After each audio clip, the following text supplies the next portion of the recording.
তো আজকে একটা ইম্পর্টেন্ট টপিক নিয়ে আলোচনা করব, সেটা হচ্ছে রাখাইন।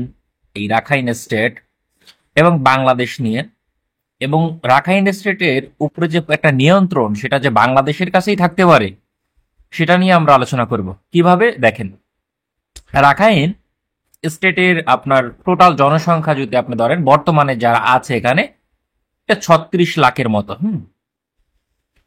36 লাখ। আর বাংলাদেশে বর্তমানে রোহিঙ্গা আছে 12 লাখ। তো এই 36 লাখের জনসংখ্যা যে এই অঞ্চলে আছে, এই 36 লাখ জনসংখ্যার মধ্যে আপনার 22% হলো মুসলিম। 22%, যার সংখ্যা আসে যদি আপনি হিসাব করেন 8 লাখের মতো। ঠিক আছে, তাহলে এখানে আপনার 28 লাখ লোক থাকতেছে অন্য মানে ধর্মের। সেগুলোর মধ্যে, তার মধ্যে লায়ন শেয়ার হইতেছে 27 লাখই হইতেছে এই 28 লাখের মধ্যে বৌদ্ধ ধর্মের। বৌদ্ধ, মাথায় রাখবেন ভালোভাবে, বৌদ্ধ ধর্মের যারা চরম পর্যায়ের ইসলাম বিদ্বেষী এবং একটা বিস্ফোরা, মানে রাখাইন যে কি, আরাকান আর্মি যে কি তৈরি হচ্ছে, সেটা আমরা খেয়াল করতেছি না। এরা চরম পর্যায়ে ইসলাম বিদ্বেষী, এবং সেটা আমরা একটু পরে প্রুফ দেব যে কি কথাবার্তা তারা বলে। তো 27 লাখ। তো এই 27 লাখ জনগোষ্ঠী কি করতেছে, অন্যদের নিয়ন্ত্রণ করার চেষ্টা করতেছে। দেখেন, আমি যদি আমার 12 লাখ বাংলাদেশে আছে, সেই 12 লাখ রেখে, মানে এরা তো রাখাইনের জনগোষ্ঠী, এদের যদি এই অঞ্চলে পুশ করি, তাহলে মুসলিমের সংখ্যা দাঁড়ায় 20 লক্ষ এই অঞ্চলে। 8 লাখ আছে অলরেডি, আর 12 লক্ষ পাঠাইলে 20 লক্ষ। আর টোটাল জনসংখ্যা তখন হইব কত, 48 লক্ষ। তো চিন্তা করেন, মানে টোটাল 27 লক্ষ লোক ওদের, আর 1% হলো অন্য খ্রিস্টান মিস্টার মিলিয়ে আছে। তো দেখেন, 20 লাখ লোক কিন্তু ইজিলি একটা রাষ্ট্রের সাপোর্ট পেলে 27 লাখ লোককে রুখে দিতে পারে, ইজিলি সম্ভব। এবং আরো 1 লক্ষ, যেহেতু ওরা মাইনরিটি, ওরা আমাদের পক্ষেই থাকবে, মুসলিমদের পক্ষে থাকবে এখানে। তো সেক্ষেত্রে পুরা রাখাইন স্টেট আমার কন্ট্রোল করার দরকার নাই। তো বাংলাদেশ থেকে কন্ট্রোল করার দরকার আছে, পুরা রাখাইন স্টেট দরকার নাই। এই 27 লক্ষ লোক কি করে দেখেন, ওরা তো এই অঞ্চল নিয়ন্ত্রণ নিতেই আছে, এবং আমাদের যে স্ট্র্যাটেজিক শিফট, সেটাও ধ্বংস করে ফেলাইতেছে। কিভাবে? ইন্ডিয়া সাম্প্রতিক সময় একটা প্রজেক্ট নিয়েছে, প্রজেক্ট কালাদান। যারাও তাই, এই যে যে আগে হেন্দা শিলিগুড়ি করিডোরতে যাইতে হতো চিকেন নেক, ওখান দা না যাইয়া, ওদের ভান্ডাবিলিটি আছে, সে কারণে এই কলকাতা পোর্ট এখান থেকে কি করতেছে, এখানে আসতেছে, সরি, এখান থেকে আইসে এখানে আসতেছে, ইয়ার মায়ানমারে। তারপরে এখান থেকে কি করতেছে, ভারতের মিজোরাম দিয়া প্রবেশ করতেছে 7 রাজ্যে, মানে সমুদ্র দিয়া বাংলাদেশকে বাইপাস করার একটা টেন্ডেন্সি। এবং সেই উদ্দেশ্য বাস্তবায়ন করার জন্য রাখাইনের যে আরাকান আর্মি, ওদেরকে সাপোর্ট করতেছে ইন্ডিয়া। এবং এখন আরাকান আর্মির লেটেস্ট ম্যাপ যদি দেখেন, ওরা এই অংশ অলরেডি দখল করে ফেলাইছে, এই যে এই অংশটুকু। তার মানে ইন্ডিয়ার সাথে সরাসরি বাণিজ্য সবকিছু করার জন্য এখন আর মিয়ানমার সরকার জানতার কোনো অনুমোদন বা ওরকম কিছু নেওয়ার প্রয়োজন নাই। কারণ আরাকান আর্মির সাথে সম্পর্ক থাকলে হয়েছে ইন্ডিয়ার। আর ইন্ডিয়া এবং আরাকান, মানে রাখাইন স্টেট যারা কন্ট্রোল করতেছে বর্তমানে, উভয়ই ইসলাম বিদ্বেষী এবং চরম পর্যায়ের। দেখেন সেটার বিষয়টা, এই সাম্প্রতিক সময় আরাকান আর্মি একটা ম্যাপ প্রকাশ করছে, সেখানে location of Bangladesh border guard, অর্থাৎ নীল দাগ যেগুলো আছে এখানে দেখতে পাচ্ছেন, এরা বাংলাদেশ বর্ডার গার্ডের, বাংলাদেশের ভেতরে এগুলা অবস্থান। তারপরে location of training school camps Islamic extremist terrorist group ARSA, মানে রোহিঙ্গার যে আর্মি আছে গ্রুপ, সেটা এই যে লাল বিন্দুটা দেখাইছে। বাংলাদেশের বর্ডারের ভিতরে দেখাইছে একটা, বাংলাদেশের বর্ডারের ভিতরে দেখাইছে, মানে ট্রেনিং বাংলাদেশের ভিতরে পায়, এটা দেখাইছে। এবং ইসলামিক টেরোরিস্ট হিসাবে, আপনার কট্টরপন্থী টেরোরিস্ট হিসেবে উল্লেখ করছে। চিন্তা করেন কি পরিমাণ ইসলাম বিদ্বেষী ওরা। এবং এন্টি এক্সিট যে পয়েন্ট গুলো আছে, ইসলামিক এক্সট্রিমিস্ট টেরোরিস্ট, বারবার এই ইসলামিক টেরোরিস্ট শব্দটা ব্যবহার করতেছে ওরা, খেয়াল করছেন?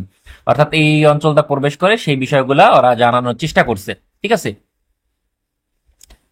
আর এইগুলো হচ্ছে আপনার Arakan Islamic extremist terrorist group ARSA frequently, মানে এটা যেখান দিয়ে খুব ঘন ঘন আসে এবং পজিশন নিয়ে রাখছে, সেই পয়েন্টগুলো এখানে দেখাইছে।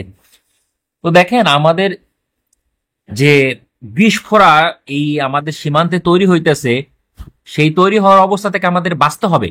আর না হলে ভারতের তো পাশে আমাদের, দেখেন ইন্ডিয়ার সাথে আমাদের আমাদের টোটাল বাউন্ডারি কত, আপনি যদি ধরেন 4300 কিলোমিটারের মতো টোটাল বাউন্ডারি, যেটা পৃথিবীর পঞ্চম বৃহত্তম বর্ডার সম্ভবত। তো ইন্ডিয়ার সাথে আমাদের বর্ডার আছে কত, ইন্ডিয়ার সাথে বর্ডার আছে আপনার 4100 কিলোমিটারের মতো। বিপরীতে আপনার মায়ানমারের সাথে বর্ডার আছে 271 কিলোমিটার। এখন সব দিকেই যদি মানে আমার এন্ট্রি থাকে তাহলে কেমনে সম্ভব, তাই না? সমুদ্র ইন্ডিয়ার অনেকটা কন্ট্রোল আছে, তাছাড়া আমার স্ট্র্যাটেজিক রুট আছে। তো এই পজিশন থেকে এখন বাঁচতে হবে আমার, না বাঁচলে আমি টিকে থাকতে পারবো না। তো ওই যে যেটা বললাম, আমার 20 থেকে 21 লক্ষ লোক রাখাইনে আমার মানে মুসলিম ইসলাম ধর্ম যারা বাংলাদেশের পক্ষে, আর 27 লাখ হলো বৌদ্ধ ধর্মের। চিন্তা করেন বাংলাদেশের সাথে বর্ডার আছে এরকম একটা অঞ্চলে, এরা অবশ্যই ট্রেনিং দিয়ে আমরা এই অঞ্চলগুলো ক্যাপচার করতে পারি, পারি তো নাকি? আমি যদি আর একটা ইয়াদা দেখাই, আমরা কিন্তু এই অঞ্চল ইজিলি ক্যাপচার করতে পারি। আমরা এই অঞ্চল পর্যন্ত ক্যাপচার করে না, মানে 50% বা 60% আমরা কিন্তু ইজিলি কন্ট্রোল করতে পারি চাইলে। আমরা এখান থেকে ট্রেনিং দেব, আমরা ওয়েপনাইজ করব এবং আমরা ইনশিওর করব যেটা ভারতের সাথে যেন বর্ডার কোনোভাবেই শেয়ার সে না করতে পারে। আমি যদি এই জায়গাটুকু শেয়ার নিতে পারি, মানে মানে এই পর্যন্ত শেয়ার নিতে পারি, তাহলে দেখা গেছে ও এখান দিয়ে যোগাযোগ করার জন্য আর এই বিশাল অংশ যে আছে সেটা আবার আরাকান আর্মিকে দখল করতে হবে, যেটা ওদের জন্য নিয়ার ইম্পসিবল। কেন ইম্পসিবল? দেখেন, আমি এইটুকু কন্ট্রোল করলে ওর এইটুকু জায়গা পর্যন্ত মানে আমার দখল করার দরকার নাই, কিন্তু অটোমেটিকলি আপনার একটা ডিটারেন্স ক্রিয়েট হয়ে যায়, ও যোগাযোগ করতে পারতেছে না। তো সেক্ষেত্রে ওর এখান দিয়ে যোগাযোগ করতে হলে এই বিশাল অংশ আবার দখল করতে হবে। সেটা মায়ানমার জান্তার বিরোধিতা আছে, আবার এখানে চীন রাজ্যের যে রেজিস্ট্যান্স আর্মি আছে সেখানে বিরোধিতার সম্মুখীন হবে, সেই ক্যাপাসিটি ওদের নাই এবং পারবেও না যতই চেষ্টা করুক। কারণ এখানে ইনভার্স রিলেশনশিপ আছে বোথ পার্টির মধ্যে। তো সেক্ষেত্রে আমি অ্যাটলিস্ট পুশ করে আপনার রাখাইনের যে 1/3, এখানে কত হবে, 30 থেকে 40% ধরেন, অ্যারাউন্ড 40% জায়গা আমি দখল করব 21 লাখ লোক দিয়ে, আর ওরা 27 লাখ আছে। ইজিলি ওয়েপনাইজ করলে সেটা সম্ভব, আর সেটা আমাকে করতেই হবে।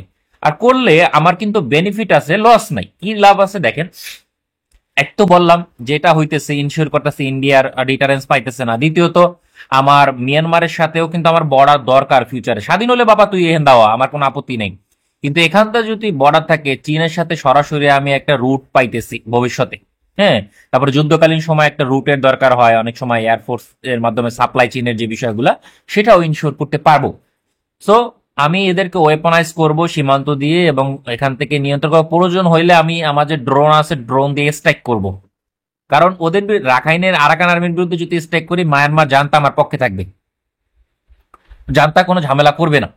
এবং আরসাকে আগাই দিতে হবে এই অঞ্চলে, যাতে ওরা এই অঞ্চল ক্যাপচার করতে পারে। এরকম অঞ্চল ক্যাপচার করলে ওদেরকে আপনার সরকারের মতো করে ট্রিট করতে হবে, যে ওরা একটা গভর্নমেন্ট, মানে আরসা একটা গভর্নমেন্ট, এরকম ভাবে ওদের ট্রিট করতে হবে। তাহলে মানে ঝামেলা কমবে এবং আমরা বাণিজ্যিক ক্ষেত্রে অনেক সুবিধা পাবো। ওদের প্রধান বাণিজ্যিক অংশীদার আমাদের সীমান্ত দিয়ে আমাদের সাথে হবে, মুসলিম একাধারে, ঝামেলা কমবে। দ্বিতীয়ত এই যে যে বান্দরবান রিজন বা সীমান্ত রিজন আছে, এই রিজন গুলাতে বৌদ্ধ ধর্মাবলম্বী বাংলাদেশে একটু মানে সিগনিফিকেন্ট পর্যায়ে আছে, কিছু কিছু ক্ষেত্রে লায়ন শেয়ার। তো ওরা মাঝে মাঝে চাপ দেয়, মানে বিদ্রোহর একটা অবস্থা তৈরি হয়, সেটা কমে যাবে স্থায়ীভাবে, যেহেতু এদিকে আমার মুসলিম অধ্যুষিত অঞ্চল আছে, কন্ট্রোল আছে। এই অঞ্চলে প্রচুর আপনার উড আছে, মানে কাঠ। সেই কাঠ আমি কিন্তু বাংলাদেশে আনতে পারতেছি, আমার বনে হাত দেওয়া লাগতেছে না। এই অঞ্চলে মিয়ানমারের সবচেয়ে বড় গ্যাস যে ক্ষেত্র, তার মধ্যে দুইটাই এই অঞ্চলে আছে, সেখান থেকে আমি গ্যাস সাপ্লাই পাইতে পারছি। আমার মাধ্যমে থ্রুতে ও রপ্তানি করতেও পারে, এবং ওর যে প্রোডাক্ট গুলো আছে সেগুলো রপ্তানি কিন্তু আমার থ্রুতেই হবে, তাই না? এছাড়া তো কোনো ওয়ে নেই। সেক্ষেত্রে আমি আরো বেশি সুবিধা পাবো। সো এইটা বাংলাদেশের একটা মানে প্রধান গোল হওয়া উচিত, যে না এখন আমি যথেষ্ট হয়েছে। রাখাইনে যা শুরু করছে, এই যে যে নাফ নদী, এই যে সাদা অংশটা দেখেন, এই নাফ নদী থেকে ঘন ঘন 30-40 জন করে ধরে নিয়ে যাচ্ছে। তো আমার যে 12 লাখ লোক আছে, 12 লাখ লোককে আমি যদি ট্রেনিং দিই, 12 লাখের একটা মানে 20,000 লোককে ট্রেনিং দিলে এই অঞ্চলে আরাকান আর্মি দাঁড়াইতে পারবে না, আর বেসিক কিছু ওয়েপনাইজ করলে হবে। তো সেক্ষেত্রে আমার কিন্তু চায়নাও সন্তুষ্ট থাকতেছে আমার উপরে, ইন্ডিয়া অসন্তুষ্ট থাকবে। ইন্ডিয়া আজীবনে অসন্তুষ্ট আছিল এবং থাকবে, এবং ইন্ডিয়াকে সন্তুষ্ট করতে গেলে আমি শেষ। কারণ ও এখানটা রুট পাইলে ও ডিপেন্ডেন্সি কমে যাবে আমার উপরে, এবং আমার উপরে আরো চাপ ক্রিয়েট করবে, যেটা আমার জন্য ভালনারেবিলিটি ক্রিয়েট করবে। সুতরাং ওরকে সন্তুষ্ট করা আমার লক্ষ্য হওয়া উচিত না। আমার লক্ষ্য হওয়া উচিত আমার সন্তুষ্টিটা কোথায় আসে, তাই না? সো ন্যাচারাল অফ ইন্টারেস্টে 12 লাখ যে রোহিঙ্গা আছে, 12 লাখ রোহিঙ্গাকে এখানে পুশ করা সম্ভব মাত্র 2 বছরের মধ্যে। 2 বছরও লাগবে না যদি ভালোভাবে ওয়েপন আছে এবং ট্রেনিং দেওয়া হয়। 2 বছর লাগবে না, 1 বছরের মধ্যে আপনার এখানে সিগনিফিকেন্ট অ্যামাউন্ট দখল করে ফেলবে। এবং রোহিঙ্গাদের বলবো, বাবা এবার তোমরা তোমাদের নিজ ভূখণ্ডে এই অঞ্চলে আসো। এবং এই অংশে যে 8 লাখ অলরেডি আছে, সে তাদের বেশিরভাগ এই অঞ্চলে থাকলেও একটা মাইনর পলিসি তো মানে শেয়ার তো এখানেও আছে। তো ওদেরকে আমরা বলবো, মানে বলা লাগবে না, ওটা অটোমেটিকলি এইদিকে যখন দেখবে নিরাপদ মুসলিমদের জন্য এখানে ধাবিত হবে। সো একটা ভালো একটা ডিটারেন্স ক্রিয়েট হবে আমাদের জন্য, এবং সীমান্ত নিরাপদ থাকবে। এবং বাংলাদেশের এখন প্রধান লক্ষ্য হওয়া উচিত এদিকে হস্তক্ষেপ করা। এখন আর বসে থাকার সুযোগ নেই, আপনি বসে বসে শুধু ধ্বংস দেখবেন নিজের। এখন আর ওই যে কিছু না করে অনেক কিছু পাবো এটা সম্ভব না, বা নিজের টিকে থাকবো এটা সম্ভব না। এখন কিছু করতে হবে, এছাড়া কোনো বিকল্প নেই। আর ওয়েপনাইজ করেন নিজের, মানে শক্তিশালী আর্মস কেনেন দেশের জন্য নিরাপত্তার স্বার্থে। যদি প্রয়োজন হয় ইন্ডিয়া থ্রেটও দিতে পারে, ইন্ডিয়া স্ট্রাইকও চালাতে পারে ওদের স্বার্থের বিপরীতে। তো সেটাকে ডিফেন্ড করার জন্য মিনিমাম ডিটারেন্স আপনি ক্রিয়েট করেন। এখন 1:1 ডিটারেন্স তো আমার লাগবে না, তাই না? লাগবে ইন্ডিয়ার সাথে? কখনই দরকার নেই। ইন্ডিয়া ধরেন 520 যুদ্ধ বিমান আছে, আমার 500 যুদ্ধ বিমান কেন লাগবে? কারণ ওর তো এনিমিস অনেক। এনিমিস কে কে আছে? চায়না আছে, পাকিস্তানের মতো এনিমিস আছে, বিশাল ব্যাপার স্যাপার, তাই না? পাকিস্তানি এয়ারফোর্সের যদি কথা চিন্তা করেন, দেখেন পাকিস্তানি এয়ারফোর্সের যুদ্ধ বিমান কত আছে? 350টার মতো, মানে অ্যাপ্রক্স মোটামুটি যুদ্ধ বিমান। ভারতের আছে 500 যুদ্ধ বিমান, 150 বেশি, তাতে কি? কিন্তু পাকিস্তানের আলটিমেটলি ডেভেলপমেন্ট যুদ্ধ বিমান বেশি থাকে ভারতের তুলনায়, কারণ ভারতের এনিমিস চীন। ভারতের বিরুদ্ধে চীন 600 যুদ্ধ বিমান ডিপ্লয় আছে। তো দুইটাকে মেনটেন করে সেন আপনার অন্য সীমান্তে মনোযোগ দিবে। তো আমার সীমান্তে মনোযোগ দিতে হলে ও ম্যাক্সিমাম 100 যুদ্ধ বিমান নিয়ে আসতে পারবে, তার মধ্যে হয়তো 50টা লেটেস্ট হবে আর 50টা দুর্বল। আমার বর্তমানে 56টা যুদ্ধ বিমান আছে যেগুলো দুর্বল, কোনোটাই আধুনিক না বলা যায়। তো সেক্ষেত্রে আমার কতগুলো যুদ্ধ বিমান লাগবে? আর হয়তো 2 স্কোয়াড্রন যুদ্ধ বিমান, অর্থাৎ 32টার মতো যুদ্ধ বিমান হলে আমি ভারতের 50টা যুদ্ধ বিমানকে কাউন্টার করতে পারবো ইজিলি। কারণ সর্বনিম্ন হলো যদি 3/1 হয় তাহলেও মানে সর্বনিম্ন এটা আপনি ডিটারেন্স ক্রিয়েট করতে পারবেন। আর 32টা মানে তো 50টার অন দিকের বেশি, সেক্ষেত্রে 60%। হ্যাঁ, তো আপনি ইজিলি ভারতকে ডিফেন্ড করতে পারবেন, এক্ষেত্রে কোনো সমস্যা হবে না। আর এয়ার ডিফেন্স সিস্টেম প্রয়োজনীয় যেসব প্রকল্প বাস্তবায়ন করা উচিত সে প্রকল্প বাস্তবায়ন করার দিকে দ্রুত মনোযোগ দিতে হবে। আমাদের যা দরকার এই মুহূর্তে, এই যে যে প্ল্যানের কথা বললাম রাখাইনে, এটা এক্সিকিউট করা যা সিদ্ধান্তের ব্যাপার। এই জন্য আমাদের আলাদা কোনো অস্ত্র টস্ত্র দরকার নেই, কিন্তু এটার যে চাপ আসবে ফিউচারে সেটাকে সামাল দেওয়ার জন্য, বিশেষ করে ভারতীয় আগ্রাসনে সামাল দেওয়ার জন্য আমাদের কিছু অস্ত্র লাগবে। সেটা এয়ারফোর্সের ধরেন 2 স্কোয়াড্রন যুদ্ধ বিমান লাগবে, যেটা 1 স্কোয়াড্রন হয়তো আমরা শীঘ্রই যুদ্ধ বিমান পেতে যাইতেছি। আর মানে 2-3 বছরের মধ্যে আমরা পেয়ে যাবো 1 স্কোয়াড্রন ফর শিওর।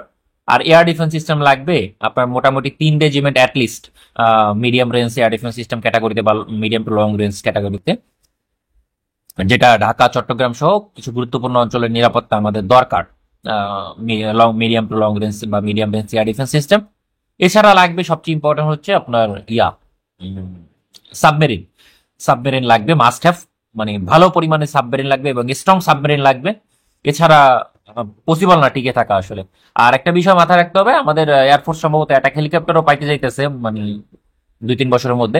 তো অ্যাটাক হেলিকপ্টার 8টা বাংলাদেশ কেনার জন্য সম্ভবত আপনার ধরেন 400 মিলিয়নের মতো ব্যয় করবে, মানে $400 মিলিয়ন ব্যয় করবে। তো $400 মিলিয়ন দিয়ে 8টা অ্যাটাক হেলিকপ্টার কেনার চেয়ে এটা প্রয়োজন অবশ্যই নেভির দিকে মনোযোগ দেওয়া উচিত, নেভির সাবমেরিনের দিকে। যদিও নেভির একটা সাবমেরিনের দামই আপনার পড়বে মিনিমাম হলো $250 মিলিয়ন পড়বে মিনিমাম, এরকম না। তাহলে 250 থেকে $300 মিলিয়ন, 400 মিলিয়ন বা আরেকটু এক্সট্রা ব্যয় করে এ থেকে নেভির জন্য যদি আরো 4টা সাবমেরিন বা দুইটা দুইটা করে পরবর্তীতে আস্তে আস্তে করে 600 মিলিয়ন 2টা সাবমেরিন কিনলে একটু রিটার্নস ক্রিয়েট হয়। কারণ ইন্ডিয়ার ভালনারেবিলিটিটা কমাইতে হইলে আমার সাবমেরিন লাগবে এবং যুদ্ধ বিমান লাগবে, এই দুইটা হলো মাস্ট। এয়ার ডিফেন্স হলো থার্ডে। এখন বলতে পারেন এয়ার ডিফেন্স অনেক কথা বলে, অনেকে চেঁচায়। আসলে এয়ার ডিফেন্স দিয়ে আপনি বেশিক্ষণ টিকে থাকতে পারবেন না, কারণ এয়ার ডিফেন্স পুরোটাই ডিফেন্সিভ। আপনাকে কিছু ক্ষেত্রে অফেন্সিভ অস্ত্র লাগবে। আর যুদ্ধ বিমান নিজ ইটসেলফ কিন্তু defensive at the same time offensive. কারণ এনিমিস আপনার সামনে আসতে পারবে না যদি আপনার ভালো পরিমাণে যুদ্ধ বিমান থাকে এবং ভালো ক্যাটাগরি যুদ্ধ বিমান থাকে, তারপরে এনিমিস ওদের এয়ার স্ট্রাইক যে ক্যাপাসিটি সেটা কিন্তু পারবে না। যেমন ধরেন পাকিস্তানের বিরুদ্ধে ভারত হামলা চালাইছে, এক্ষেত্রে কি হয়েছে? হামলা চালাইতে যায় দেখছেন যুদ্ধ বিমান দিয়া ওদের 7টাকে শেষ করে দিছে, 6টা যুদ্ধ বিমান একটা ড্রোন। এটা মোটামুটি এখন 6টা যুদ্ধ বিমান 6-0 আর একটা হলো ড্রোন। তো দেখা যাইতেছে ওই যুদ্ধ বিমান কেন ধ্বংস হয়েছে, যখন দেখছে যে পাকিস্তানের নিকটবর্তী এসে হামলা চালাইতে গেছে, পাকিস্তানের যুদ্ধ বিমান কি করছে, ওদের অ্যাটাক করে ওদের যুদ্ধ বিমানকে খেয়ে দিছে, কারণ ওদের কাছে long range air two air missile ছিল। তো যুদ্ধ বিমান ডিফেন্স ক্রিয়েট করে। তো পরবর্তীতে আর যুদ্ধ বিমান নিয়ে আসা আসা ওরকম সাহস পায় নাই, তখন কি করছে, ল্যান্ড অ্যাটাক ক্রুজ মিসাইল গুলো দিয়ে হামলা চালাচ্ছে। আর ল্যান্ড অ্যাটাক ক্রুজ মিসাইলের একটা লিমিটেশন আছে, অনেক লিমিটেশন থাকে, ল্যান্ড রেঞ্জের লিমিটেশন থাকে। যদিও বাংলাদেশের সীমান্তবর্তী দেশ, সেক্ষেত্রে লিমিটেশন অত করা থাকবে না, তারপরও আপনার ল্যান্ড অ্যাটাক ক্রুজ মিসাইলের যে অ্যাকুরেসি, সেটা এয়ার লঞ্চ ক্রুজ মিসাইলের অ্যাকুরেসি থেকে অনেক কম হয়। আরো বিষয় আছে, যেমন ধরেন ল্যান্ড অ্যাটাক ক্রুজ মিসাইলের ক্যাপাসিটির একটা সমস্যা থাকে, যে কি পরিমাণ মিসাইল আছে। কারণ এয়ার লঞ্চ যে ক্রুজ মিসাইল, সেটার দাম আপনার অনেক কম হয়, কস্ট কম হয়। আর ল্যান্ড অ্যাটাক ক্রুজ মিসাইলে সেটা সেখানে দ্বিগুণের বেশি মূল্য চলে আসে, এবং ভান্ডারের একটা ব্যাপার স্যাপার আছে। অর্থাৎ আপনি মোটামুটি 50% থেকে 70% মিসাইলকে আপনি মানে এয়ারফোর্সের ফাইটার জেট দিয়ে আপনি কাউন্ট করে দিতে পারতেছেন। তো এটা একটা বড় বিষয়, এবং আমি যে পাল্টা রিটেলাইট করবো সেটাও তো মাথায় রাখতে হবে। আমার ধরেন জেট এনসি বাংলাদেশ কিনলো, সাথে পাবো আমি কত সিএম 400 AKG, যেটার রেঞ্জ ধরেন অ্যাপ্রক্স 250 কিলোমিটার, হ্যাঁ 250 কিলোমিটার মতো, যে ম্যাক 4 থেকে 5 গতি, যেটাকে মানে আটকানো প্রায় অসম্ভব। ভারতের S-400 কে ধ্বংস করছিল এরকম এই মিসাইল দিয়ে পাকিস্তান। তো মারাত্মক লেভেলের এয়ার ডিফেন্স সিস্টেম মানে মিসাইল, এবং ভারত স্বীকার করে না যে ওদের এয়ার ডিফেন্স সিস্টেম ধ্বংস হয়েছে, কিন্তু এডু স্বীকার করে যে এই মিসাইল এই যেখানে মানে বেস তার থেকে একটু দূরে পড়ছে, অর্থাৎ ধরেন এখানে মানে একই ঘাটিতে পড়ছে, এখানে এয়ার মোতায়েন ছিল S-400, ভারত বলে যে না, এটার পাশে যায় পড়ছে, মানে একদম সেম জায়গায় পড়ে না, যে কারণে বাইচে গেছে, সামান্য আগুন টাগুন লাগছে এরকম বলে। তো যাই হোক না কেন, আমার কথা হলো এটার অ্যাকুরেসি ভালো, এবং ভারত কিন্তু এয়ার ডিফেন্স ঠেকাইতে পারে না, এটাও কিন্তু একই সঙ্গে ওরা মেনে নিছে, হয়তো S-400 ধ্বংসের বিষয়টা মেনে নেয় নাই। সেটা যাই হোক, তো সেক্ষেত্রে আমি 250 কিলোমিটার মধ্যে কিন্তু কলকাতা, বিহার, অনেক বড় বড় অঞ্চল চলে আসবে আমার। তো এক্ষেত্রে একটা বড় ডিটারেন্স আমি ক্রিয়েট করতে পারবো বলে আমার মনে হয়। তো এই বিষয়গুলা মেনটেন করতে হবে যদি আপনি এখানে যেতে চান। আর এখানে আপাতত আপনি যাওয়া শুরু করেন, পাশাপাশি ওইটা একটা সেম টাইম কিনতে থাকেন, যখন এখানে ভালনারেবিলিটি একদম চরম পর্যায়ে পৌঁছবে তখন আপনার কাছে অস্ত্র থাকবে, আদারওয়াইজ কিন্তু সমস্যা তৈরি হতে পারে। তো আজকে এখানে শেষ করতেছি।